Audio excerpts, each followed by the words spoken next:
kita dari awal udah selalu ajak ngobrol, ini gimana ya kalau cewek, nanti dia kasih tahu, ini gimana ya kalau cowok, nanti dia juga reaksi. Dan sebenarnya tuh dia nggak permasalahin ini cewek atau cowok, karena dia itu yang penting dia selalu mau menjadi kayak ketua leadernya. Jadi dia tuh mau bilang mau cewek mau cowok, I'm happy.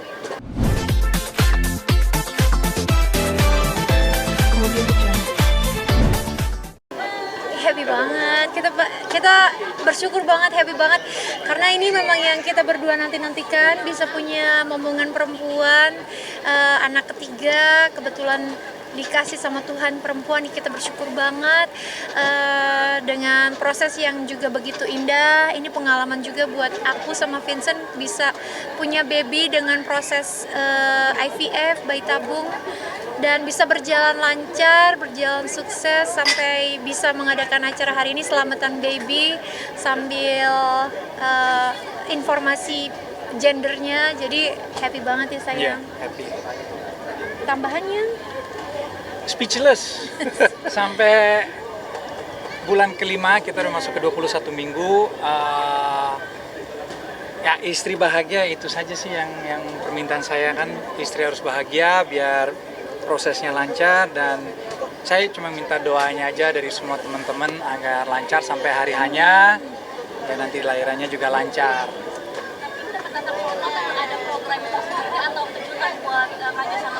Kejutan. Jadi dari awal kita udah sepakat bahwa kita mau IVF, menjalani progres IVF, tapi dengan tanpa pilihan. Jadi pilih yang terbaiknya yang mana. Jadi yang terbaiknya ya dok, yang terbaiknya apa, nanti jenisnya mau itu cewek mau itu cowok, ikhlas, no problem. Jadi nggak ada proses dengan sengaja kita memisahkan, kan kalau pemilihan jenis kelamin itu kan kita berusaha memisahkan sperm ya, sperm mana yang kira-kira laki-laki, mana yang perempuan. Ini enggak, mereka berdua memutuskan ketika bayi tabung di Marula itu, let's try the best sperm. Dan kita ambil best spermnya Vincent, dan kebetulan jadinya ini bayi yang sudah PGTA, yang ya mudah-mudahan ya Vin sampai lahiran Jessica sehat terus. Dan ini tadi ketahuan perempuan. Dok, kira-kira menjadi prosesnya berapa lama sih dok? Ya proses IVF sebenarnya cukup 2 minggu ya. Jadi Vincent sama Jessica kebetulan di Marula IVF Surabaya 2 minggu. Kemudian sisanya ya jarak jauh ya. Jarak jauh. Kita bisa melihat perkembangan embrio jarak jauh, dan teknologi kita udah sampai ke sana.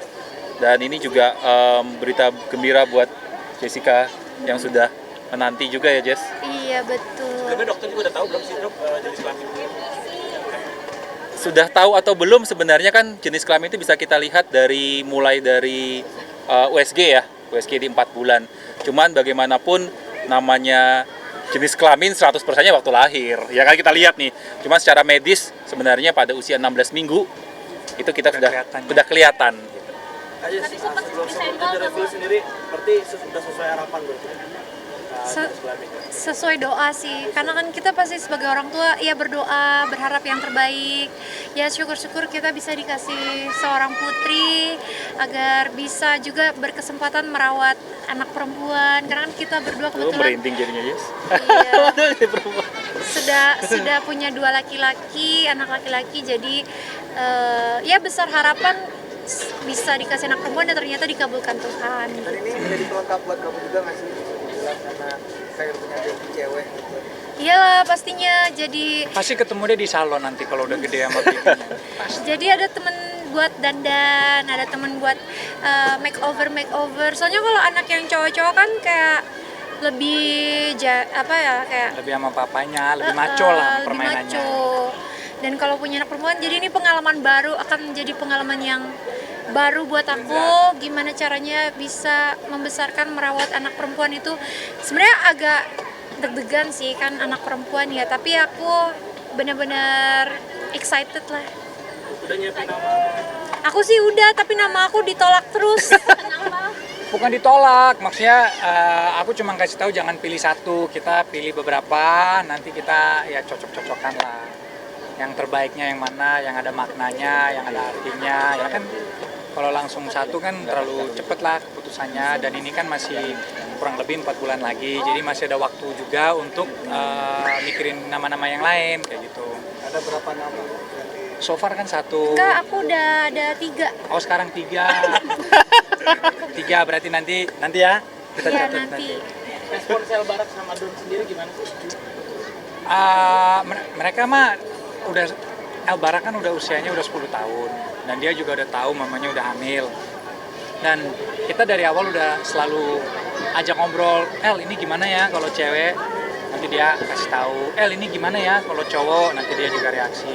Dan El sebenarnya tuh dia nggak permasalahin ini cewek atau cowok, karena dia itu yang penting dia selalu mau menjadi kayak ketua leadernya. Jadi dia tuh mau bilang mau cewek mau cowok, I'm happy because I'm the leader. Nah, jadi kalau Don kan masih kecil, jadi dia mungkin belum paham. Tapi dia tahu bahwa mamanya lagi hamil, dia tahu. Karena Clingy banget sama clingy banget Don sama apa? Cranky. Sama ya enggak clingy banget. Klingi, oh, manja.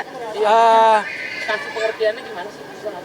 Kasih pengertiannya di setiap hari selalu dikasih tahu. Kasih tahu ini kan perut udah mulai besar, jadi udah bisa nunjukin ke Don. Kalau El kan udah tahu ya, ke Don tuh kasih tahu ini di perut mama ada ade. Jadi dia suka halo ade gitu kayak. Lus-lus. Iya sayang, ayo cium ade. Nah, Gitu.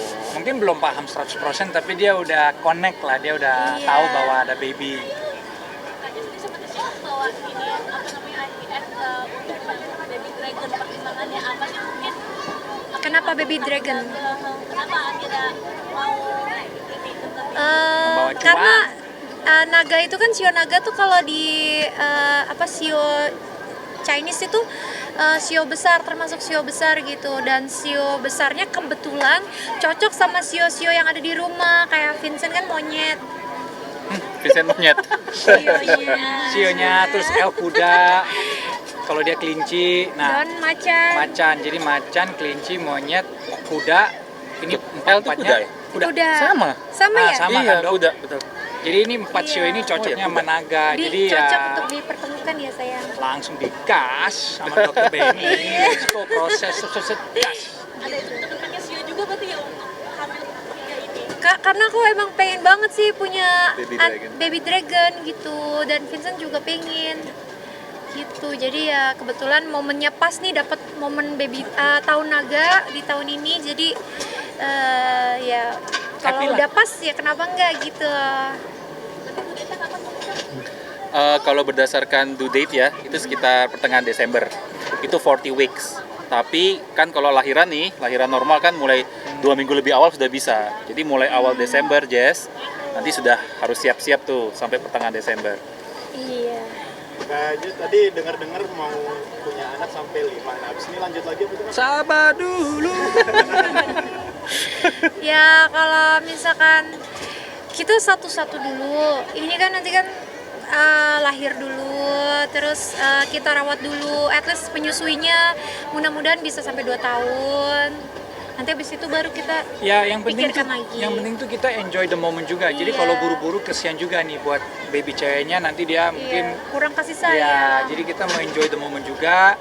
Tapi ya doain aja kalau dompet bapaknya kedepannya tebel kan pastinya tentunya 4-5 muncul. Tapi kan balik ini bos. Semangat papa.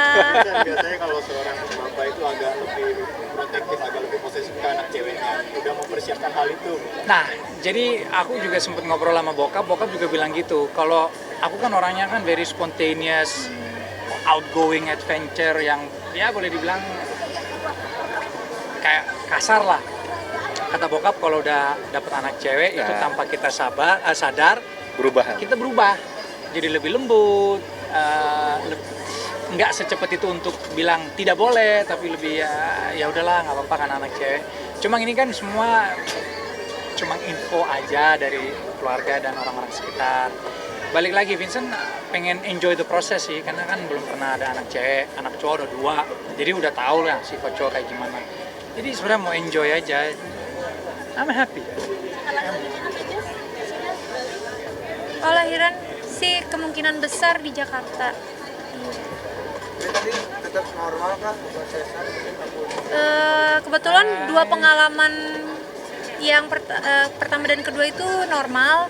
Jadi berharap besar yang ketiga ini bisa normal juga. Ya, sebenarnya more than 80% itu wanita itu bisa lahir normal gitu ya. Dan Jessica udah punya pengalaman ya, Jess. Iya. 1, 2 normal, dan kita berharap nanti yang ketiga juga lahir normal. Amin. Dan susah kalau harus ke Bali atau ke Surabaya, karena lahir normal kan nggak bisa diprediksi ya, Jess. Betul. Gitu. Pecah ketubannya kapan, Ya, mulai betul. mulusnya kapan gitu. Jadi ya kita cari yang paling gampang aja, Dok, yang biasa yang deket gitu di Jakarta. Ngidamnya makanan-makanan sih gampang sih, soalnya kan sekarang udah tinggal ojek online. Nah, Jadi ngidamnya sih udah terpenuhi, cuma paling ya sensitif gitu, yang lebih memberatkan pusing-pusing, muntah, mual gitu. Ternyata bayi perempuan ini mualnya luar biasa gitu. Karena beda banget sih sama hamil Don dan juga El. Hamil kali ini tuh muntah dan mualnya bener-bener luar biasa banget. Aku sampai harus bed rest gitu.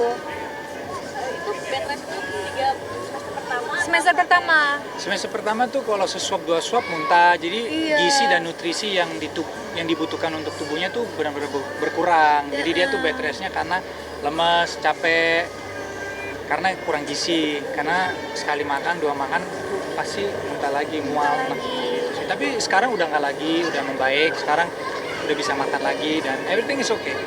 normal, tapi itu ya untuk seorang ibu hamil kayak gitu Dok ya. ya, jadi memang rata-rata beberapa penelitian menunjukkan pada bayi perempuan itu memang sering membuat rasa mual yang lebih tinggi daripada bayi laki-laki. Ya, istri saya juga kebetulan gitu, waktu hamil anak pertama yang perempuan juga mual muntahnya lebih besar. Memang nggak pada seluruh wanita, cuman secara statistik beberapa penelitian menunjukkan bayi wanita cenderung lebih mual muntah. Terus untuk aktivitas syuting bakal off dulu atau Kalau kemarin sih dari mulai program IVF sih stop, karena kan emang harus istirahat, fokus gitu, karena buat fokus ke sesuatu yang pengen kita raih itu aku pengennya kayak total gitu, jangan sampai tetap kecapean, tapi tetap IVF tapi tetap capek buat apa gitu, nanti hasilnya kan nggak ada gitu. Jadi benar-benar fokusin diri buat program bayi ini. Dan kebetulan tadinya mau mulai syuting lagi setelah tahu udah hamil, cuma ternyata trimester pertama tuh bener-bener berat buat aku. Jadi kayak karena awal-awal tiba-tiba ada flag, langsung bed rest, terus dari bed rest itu tahu-tahu muntah, mual setiap hari. Jadi akhirnya mulai syuting sih kayak akhir-akhir ini aja, udah masuk ke 5 bulan udah mulai enakan, tapi tetap nggak bisa capek-capek, soalnya capek sedikit kaki pegel, pinggang kram, terus jadi ya dibatasin aja gitu. Kayak abis ini acara ini capek, besoknya istirahat gitu. Boleh harapan dan doanya buat bayi ketiga. Doa dan harapan, Yang penting pipinya sehat, jangan nyusahin mama, tetap kooperatif, teamwork sama mama sampai hari H, dan menjadi anak pintar, amin, takut Tuhan, amin, dan sayang keluarga. amin. Semoga ya jadi anak yang bertanggung jawab lah, jadi anak yang Amin, amin, amin, amin. sehat selalu. Amin. Oke. Terima kasih. Terima kasih.